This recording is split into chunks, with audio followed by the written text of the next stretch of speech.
유혹의 길에 태어난 이들은 타인을 지배하기보다 타인의 관점에 응해서 타인을 설득하는 능력을 개발해야 합니다.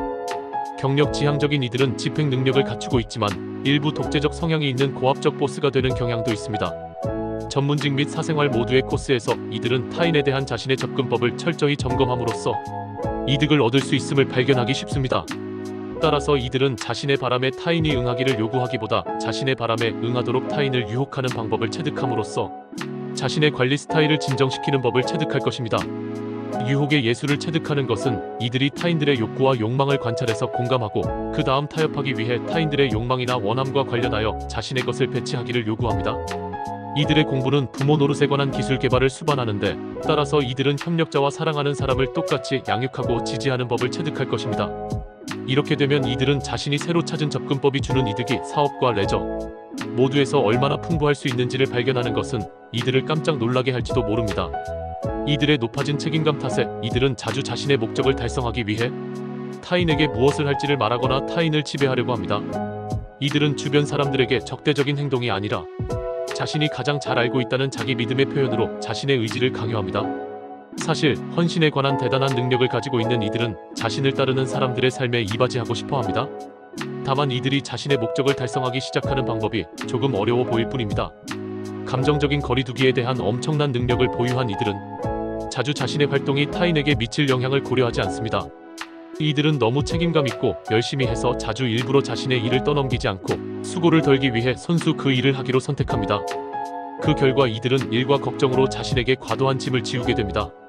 이들의 실행 능력이 관리 능력으로 반드시 전환되지 않을지라도 이들에게는 집행 능력이 있습니다.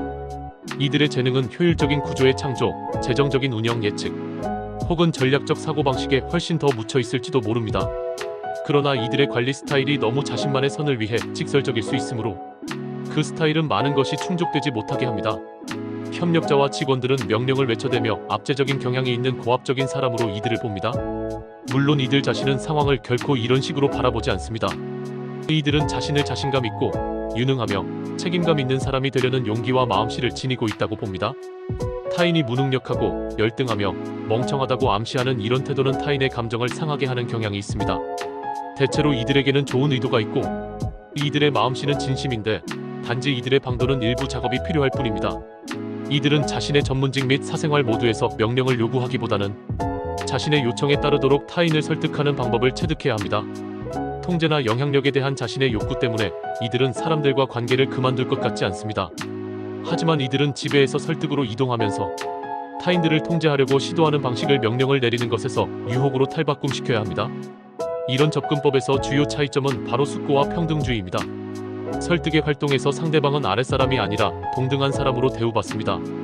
그러는 동안 유혹이 자주 조금 추하게 여겨질지라도 사실 유혹받는 사람은 좀처럼 속지 않고 대개 무슨 일이 벌어지고 있는지 완벽하게 알아챕니다. 사실 그들은 자신이 갖고 싶은 어떤 것을 제한받고 있으므로 이들은 자주 유혹의 활동으로 행복해집니다. 어떤 제한이 있고 그 제한에 대한 수용이 있습니다. 양측은 모두 목적을 달성하고 공정한 교환이 이루어졌습니다. 또 다른 핵심은 제한하는 사람이 제한받는 사람의 욕구, 욕망 그리고 심지어 애고까지도 고려한다는 점입니다. 타인들이 욕망하는 바에 대한 이해심에 도달하는 것이 이들의 핵심 공부입니다. 이를테면 어릴 때 자녀는 자신이 무엇을 원하고 욕구하는지를 좀처럼 명확히 표현할 수 없는데 따라서 자녀의 욕구를 알고 이해하는 것이야말로 어머니의 둘째 천성입니다. 이들은 이런 능력을 타인들과 관련해서 개발해야 합니다. 비록 자신에게 특정 차가움이 침투할지라도 이들은 더 충분히 공감과 자비심을 느낄 정도로 자신의 가슴을 열어야 합니다. 자신의 동료를 진실로 검토함으로써 이들은 무엇이 그들을 움직이게 하는지에 대해 실제로 도움이 되는 이해심을 개발하기 시작할 수 있습니다. 그러나 이들은 타인의 욕구를 판단하지 않는 것이 중요합니다. 자주 사람들은 단지 긍정적인 응원이나 인정을 원할 뿐입니다. 그런데 누군가에게 약간의 애고, 자극을 주는 것은 절대로 상처를 주지 않습니다. 속담에서 식초보다는 꿀로 더 많은 파리를 끌어들인다 고 합니다. 유혹의 예술에 관한 흥미로운 지점은 그것이 적절한 타이밍을 요구한다는 점입니다. 어떤 부탁이 부적절한 때에 있었으므로 관계에서 많은 갈등이 발생했습니다. 이들은 행동의 순간을 선택하기 전에 조심스럽게 생각하는 것이 온당할 것입니다. 이들의 지혜 일부는 타이밍에 관한 이해에 묻혀 있습니다. 더욱이 이들은 대중적이고 집단적인 무의식에 초점을 맞춥니다. 따라서 성공한 이들은 일반 대중에게 영향을 미치는데 능숙해질지도 모릅니다.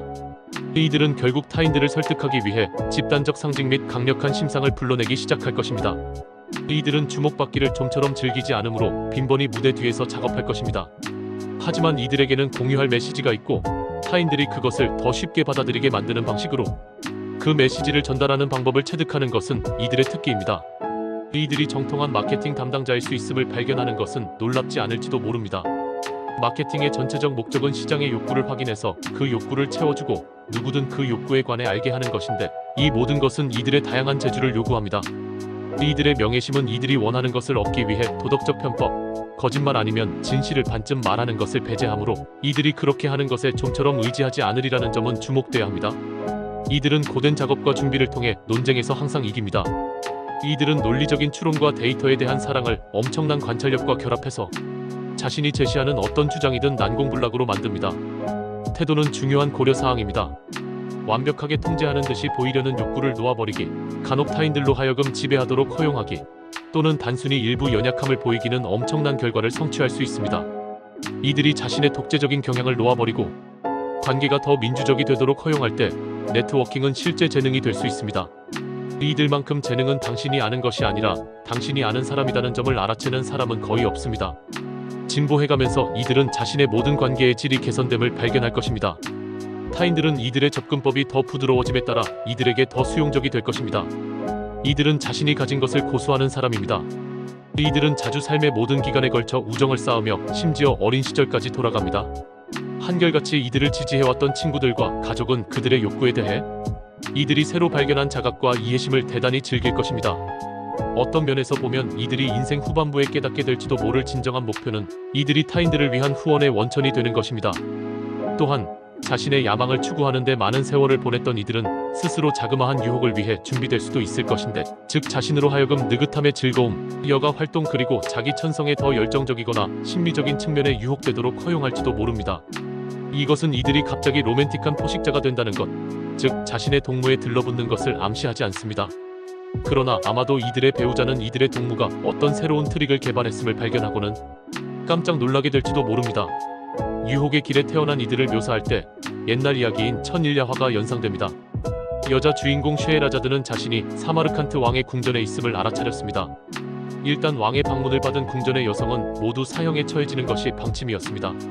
자신의 처지를 고려한 쉐에라자드는 그 왕이 한 여성에게 또 다른 그저그런 방문이 필요하기보다 아마도 어떤 흥겹게 하기가 필요하다는 점을 영리하게 깨달았습니다. 그래서 왕이 방문한 첫날 밤 그녀는 왕과 함께 지내는데 시간을 보냈을 뿐만 아니라 해가 뜨고 그가 떠날 때가 되었음에도 아직 결말을 안성맞춤으로 짓지 못하는 이야기를 그에게 들려주기 시작했습니다. 그 이야기에 유혹당한 왕은 다음날 밤 돌아오기로 결단하고 쉐에라자드의 목숨을 살려주었습니다. 이것은 마침내 왕이 쉐에라자드를 죽음에 빠뜨릴 수 없다고 결정할 때까지 1000하룻밤 동안 계속되었습니다. 그녀는 자신의 위트와 지혜 모두로 그 통치자를 성공적으로 유혹했습니다.